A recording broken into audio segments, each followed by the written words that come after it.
Hello, everyone, and welcome back to microbiology. Epidemiology is a medical science that studies the incidence, distribution, and rate of diseases, as well as possible controls and maintenance of diseases. Incidence is defined as the rate, occurrence, and frequency of a disease. Medical professionals and scientists use different terms to discuss the effects of diseases. One is symptoms. Symptoms is a subjective change in body function resulting from disease. Examples of these could be a patient's pain, dizziness, malaise, or other descriptors they use. Signs is defined as objective changes to body function that can be observed and measured. Examples of what scientists or medical professionals might see are fevers, rash, vomiting, etc. Each disease has a progression of signs and symptoms that exist. If we look at this graph at the bottom right, we'll see on the x-axis is time, and on the y-axis is the number of microbes. So as you follow the red line, you will see the number of microbes changes over time, and then you'll see that throughout time there are different phases listed as columns within this graph. The very first phase is called the incubation period, and this occurs between the initial infection and the appearance of signs and symptoms. The next phase is known as the prodromal period, and this is a short interval after incubation of some diseases wherein early mild symptoms are beginning to be experienced. The next phase is probably the least favorite phase of all. It is the period of illness, which is the time when symptoms are most severe and signs are overt. Note that sometime around the period of illness and the period of decline is the time in which the number of microbes have peaked.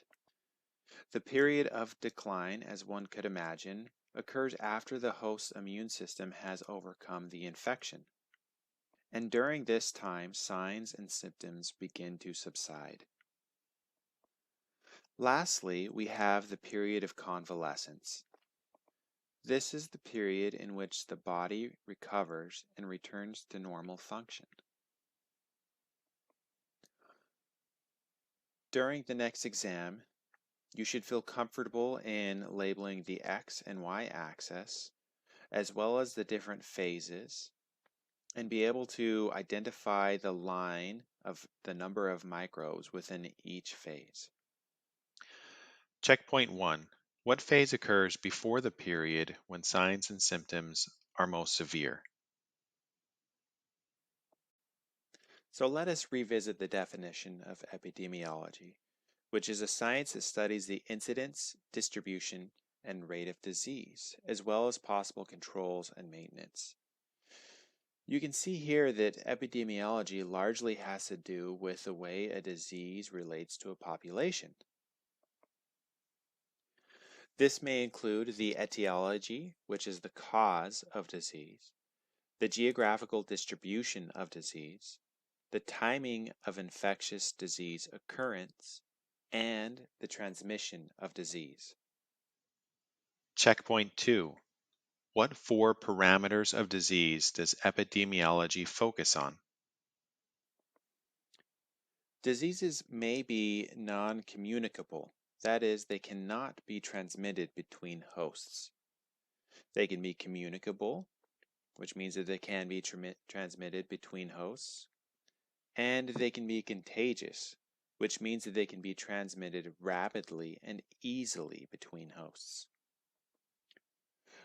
Morbidity is the alterance or deviation from a healthy individual, or in other words, it is the state of being diseased.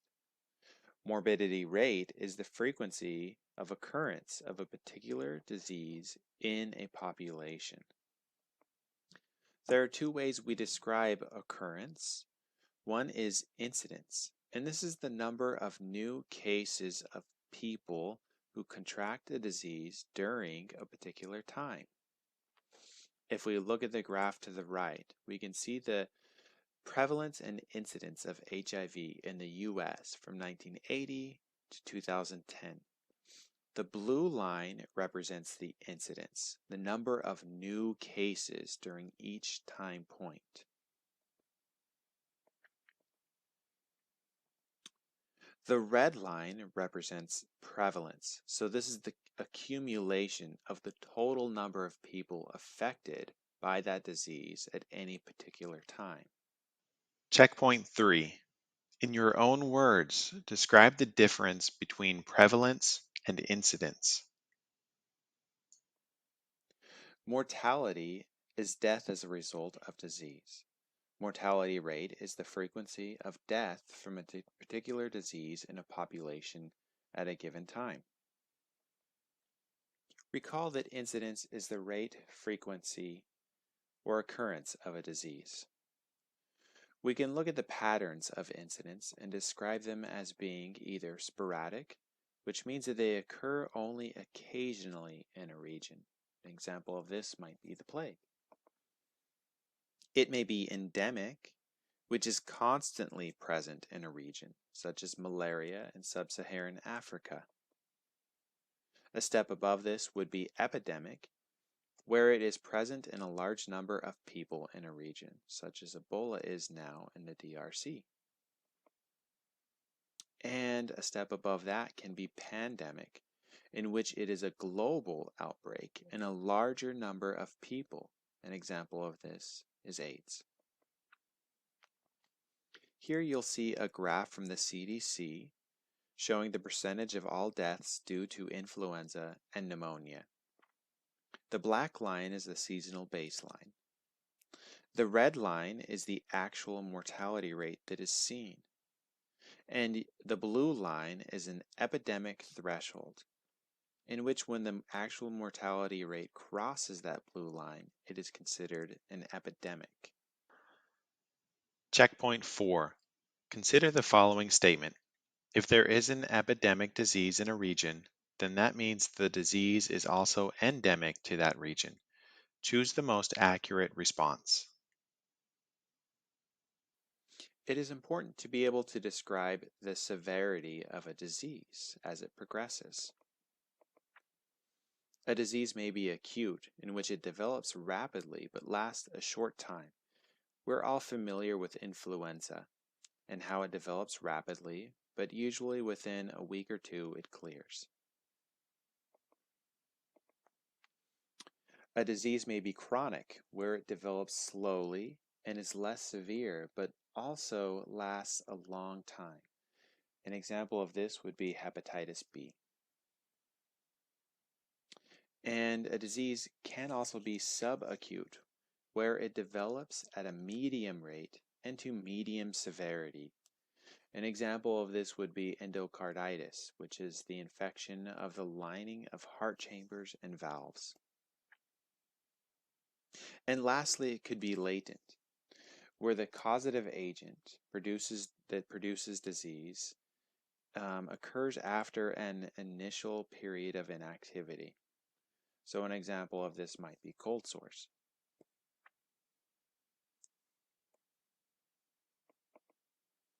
We may also classify a disease by its extent of where it occurs in the body.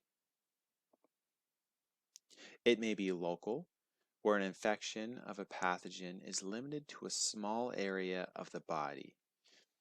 An example of this is toe fungus.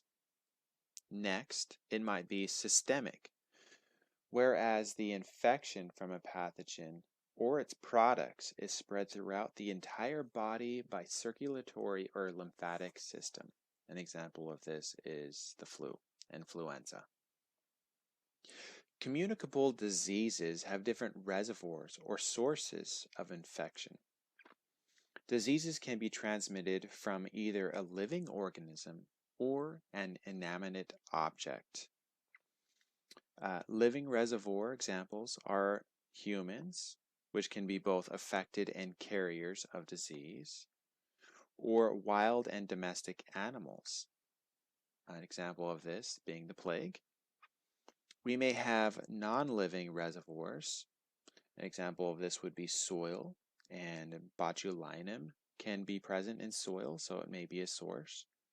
Or water, and an example of this would be poliovirus. There are several ways in which an individual may come into contact with a disease. There's direct contact transmission, wherein a pathogen is transmitted directly through physical contact between two hosts, and there's no physical intermediate object. There's congenital transmission, in which a pathogen may be transmitted from mother to fetus at birth. And there is indirect contact transmission, in which a fomite, which you'll recall is a non-living object that serves as a source for pathogens, it acts as an intermediate between two hosts. Then there's droplet transmission, where a pathogen is spread a short distance within mucosal droplets created through coughing, sneezing, talking, etc. There are many ways in which pathogens are transmitted from one host to the next. Airborne transmission is where a pathogen is transmitted through long-distance droplets from dust or very fine spray of respiratory expulsions. Waterborne transmission is where a pathogen is transmitted through water that is usually contaminated with sewage. Foodborne transmission is where a pathogen is transmitted through foods that are not fully cooked, not well refrigerated, or otherwise contaminated.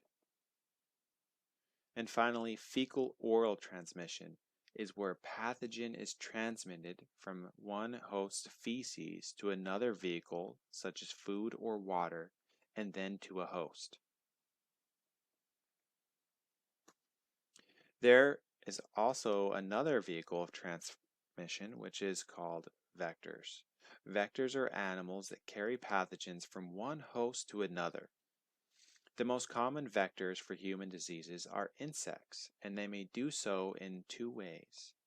Mechanical transmission is where the pathogen is transmitted passively via contact with the insect's body parts. As you can see here at the top, we have a fly that has landed on a cheeseburger, and as it lands there, along with it, it brings whatever sort of microbes might be existing on its body.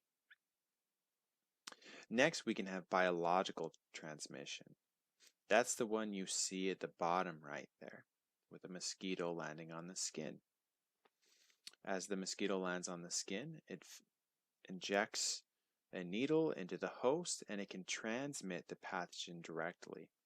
So this is an active form of transmission, where an insect carrying a pathogen acquired from one host bites another host and gives that host the pathogen. Okay, that concludes Chapter 16, Disease and Epidemiology. Thank you all for your time.